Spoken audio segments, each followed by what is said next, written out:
difficult to gather points after the major speakers have spoken. So nevertheless, I will try to do a little bit of justice on a couple of things.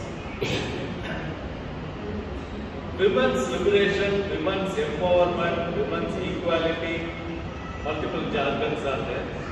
But none of these jargons can be put into practice unless there is a trigger from each house in which the women are being brought up. So if you look at primarily the emancipation of women started somewhere in 1903 when the Social Welfare Party in America started paying their attention on women inequality.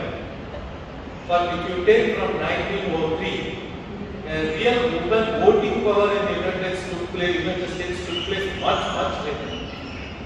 So after 1903, when 8th March was fixed as the Women's Day celebration, it was done using a United Nations resolution. That too did not happen immediately. 1945, when the United Nations was formed, they thought that women empowerment and women emancipation is a key factor which we need to focus on. And in 1975, UN then brought in a charter stating that we will celebrate 8th March as a Women's Day, internationally as a Women's Day celebration. In fact, I was myself a strong critic on the so-called day celebration.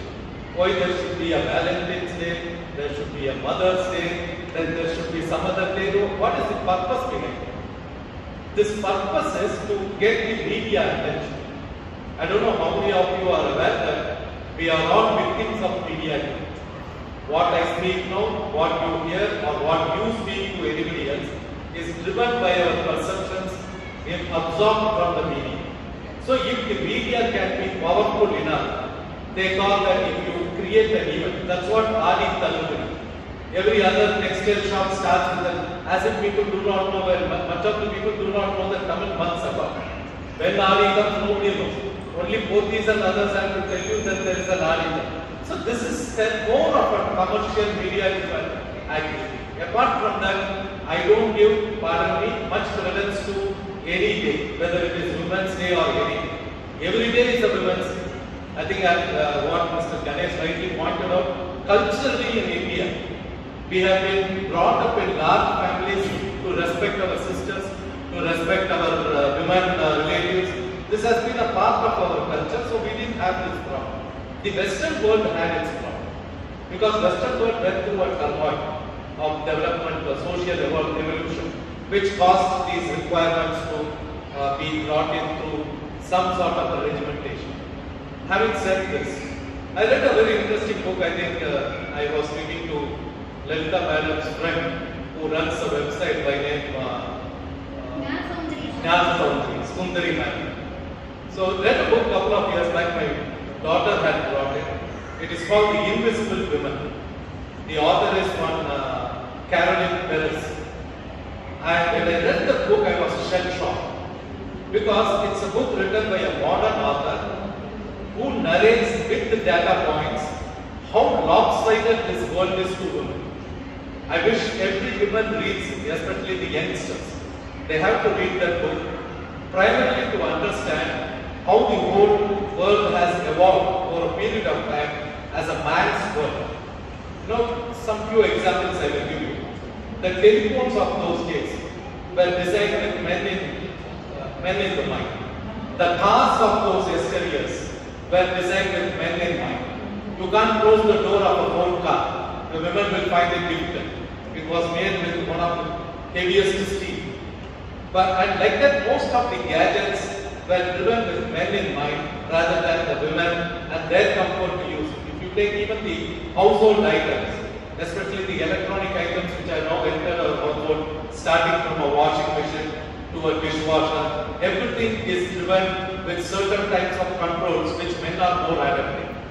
But as age progressed and as education started becoming more accessible to women, women became much more better technocrats than even men.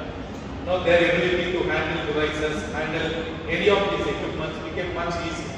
So women were able to access these equipment or gadgets, and they were able to perform. This is one part. And the type of communication that started flowing in enabled women to understand how a woman of her age, of her qualification is sustaining in some different part of the world. So you look at the downside part of it, you may look at Africa. You may look at an upside part of it, you may look at UK or Europe. Now what is that we need to derive out of it is, what is the goodness in it? And how much it is socio-culturally compatible to our country that needs to be seen. But unfortunately there are some downside which has happened. Marital harmony. Today's generation has much taken up to the Western world's example. Not compatible, get a divorce. It's not a problem. So, but the harmful effects of what happens with the parental separation, nobody sees. The child, which is the victim of any separation, is seldom sought as an example. They don't look at it. So the point I'm trying to tell is, yes, West does a lot of good things, but we need to absorb only those type of examples which are suitable to us from our culture point. So this is something which I would say, definitely you should read that book. That's a wonderful book which will help you in understanding. It's a wonderful time we had, and it's nice hearing from so many people, especially Ganesh and Mr. Meenakshi. Yes, you gave a lot of practical viewpoints, and especially the Chittal business. I have also gone very frequently to when the contractor was asked, why do you pay a woman lesser pay? His contention is she can't do heavy manual work. If a male can lift 20 bricks at a time, a female can probably lift. No, this I'm not saying it is right, but I'm trying to tell that yes, we are seized of those problems, but they never get solved. It is like any other problem where the government intervention is the only way of doing it, and maybe law enforcement will take over. Yes, exactly. But there are no, you ask them, they will give you another reason. That's the point I'm trying. I'm not justifying what they are doing, but then the logics, the human mind is driven with a lot of logics. And as a human being, whether it's a male or female, we have a lot of discriminatory tendencies in our mind. We would like to discriminate things. Yeah.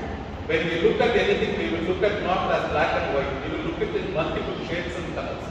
So this discriminatory attitude creates our biases. That's the point of it. Thank you so much. Hello.